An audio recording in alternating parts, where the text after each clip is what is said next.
네, 여러분 안녕하세요. 바지소프트입니다. 오늘은 2025년 6월 8일 좀 일요일이고요. 네, 주간 매매 내역 결과 같이 공유해 드리도록 하겠습니다. 다들 휴일 잘 보내고 계신지 모르겠는데 지난 한 주 참 많은 일이 있었던 한 주입니다. 물론 저는 이제 한국이니까 한국 사람 기준으로 많은 일이 있었다는 느낌이고요.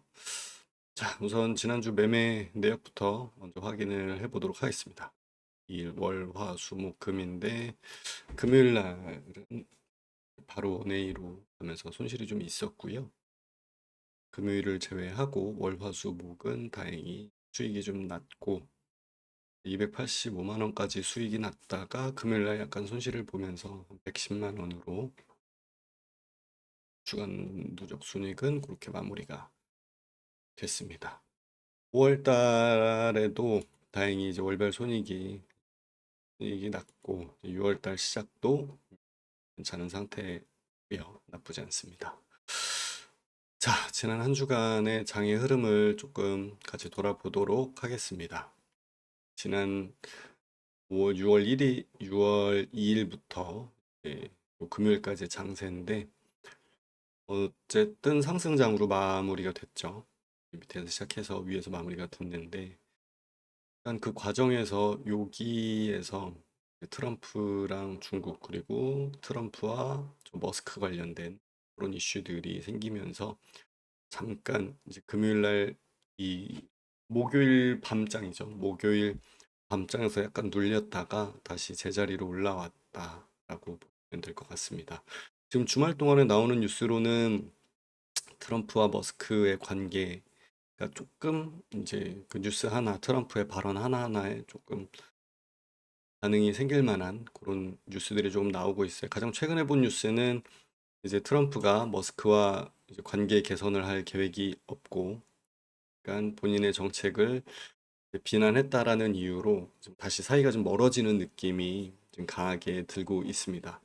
금요일 장중에 나왔던 뉴스에서는 그래도 조금 서로 크게 싸움을 확대시키지 않고자 하는 발언들이 있었는데 주말 동안에 나온 것들은 아무래도 트럼프가 이제 화를 참지 못하고 계속 좀 세게 발언을 하는 그런 모습들을 보실 수가 있었습니다.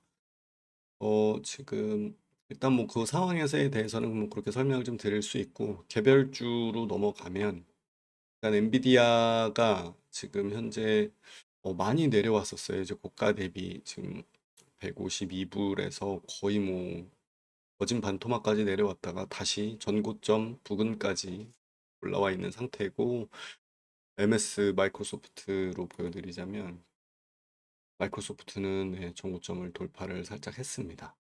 지금 474달러까지도 한번 보여주고 있는 모습이라 지금 현재 추세로는 M7의 이제 상승세가 생각보단 세다. 일단은 뭐 그렇게 볼 수 있을 것 같고 요 밑에가 이제 테슬라인데 테슬라 좋지 않습니다. 예.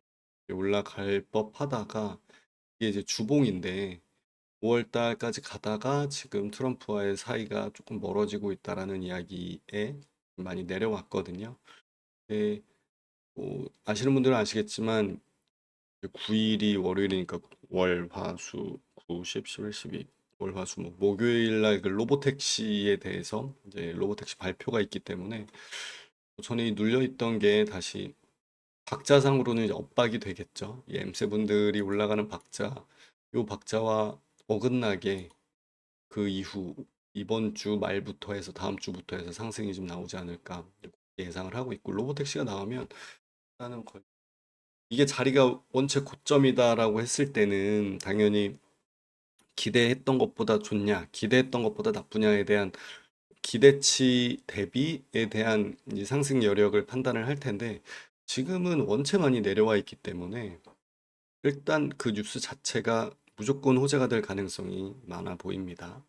그래서 일단 테슬라 관련된 이슈로 이번 주 내내 아마 그렇게 되겠죠. 머스크와 트럼프에 대한 이슈로 월화수가 정리가 되고 이제 목금은 이제 로보택시에 대한 뭐 이슈로 넘어가지 않을까 좀 그렇게 생각을 하고 있고 그러다 보니까 지금 나스닥장 같은 경우에는 합니다. 나스닥장 같은 경우에는 아무래도 상승 여력이 생각보다 많이 클 수 있겠다.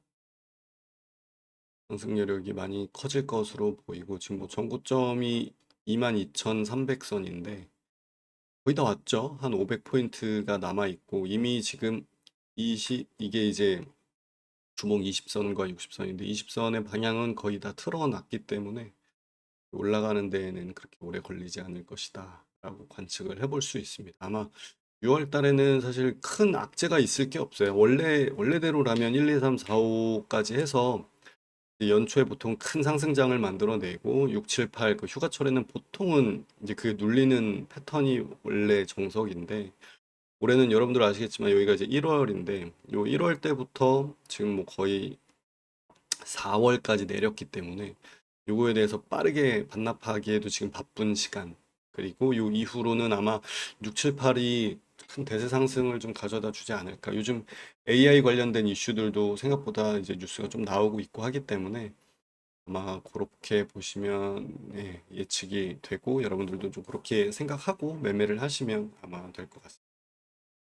다음 주에 있을 뉴스들을 한번 좀 보면 일단 뭐 지표 발표부터 먼저 살펴본다면 뭐 이제 큰 뉴스가 있지는 않아요. 다음 주에는 뭐 기대 인플레이션이라든가 그리고 뭐 CPI 관련된 것들도 이제 내용이 있기는 한데 CPI, PPI가 있고 근데 지금 중요한 건 요것들이 물론 이제 매우 중요하죠. 당연히 매우 중요하고 이걸로 인해서 연준이 금리 인하를 할 것인가 안 할 것인가 그거 관련된 그 뉴스들이 따라 나올 것이고 그 다음 날에 있을 요 실질 GDP, PPI 관련된 뉴스들이 매우 중요하긴 할 텐데 그러니까 이 지표 발표가 중요하지 않다라기보단 이 지표 발표에 따라서 파월과 트럼프의 이제 그 말에서 나오는 그 뒷효과가 훨씬 더 클 거다.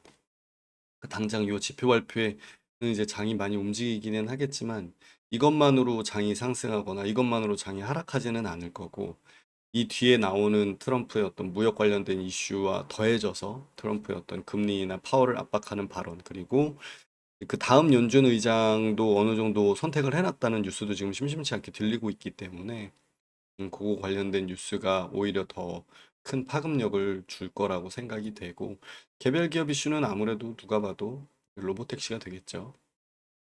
이 로보택시 그리고 테슬라와 머스크와 트럼프의 설전에 따른 어떤 이제 악재겠죠. 호재는 있을 게 없고 악재가 이 시장에서 어떻게 반응을 할지에 대해서 그 부분만 좀 심도 있게 보시면 될 것 같습니다.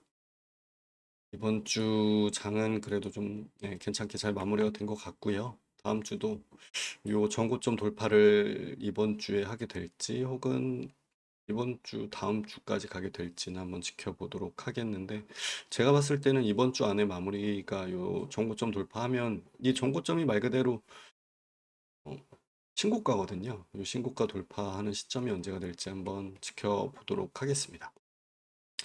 자, 모두 한 주 동안 수고 많으셨고 오늘 날씨가 너무 좋네요. 저는 서울인데 날씨가 너무 좋고 다음 주 한 주간도 모두 행복하고 즐거운 일만 가득하시길 바라겠습니다. 이게 뭐 정치적으로 여러 가지 이슈가 있었는데 그 관련해서 아마 국내 증시도 매우 이 상승이 될 것으로 예측이 되죠. 벌써부터 3천 부근까지 다 간 것 같은데 뭐 국내장이 살든 뭐 저희가 살든 해외장이 살든 어쨌든 이 자금 시장에서 돈이 돈다는 것 자체가 여러 가지로 좀 긍정적인 요인으로 작동을 할 것 같습니다.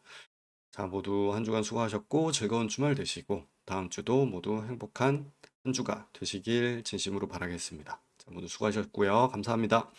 조심 들어가십시오. 감사합니다. 주말 잘 보내세요. 감사합니다.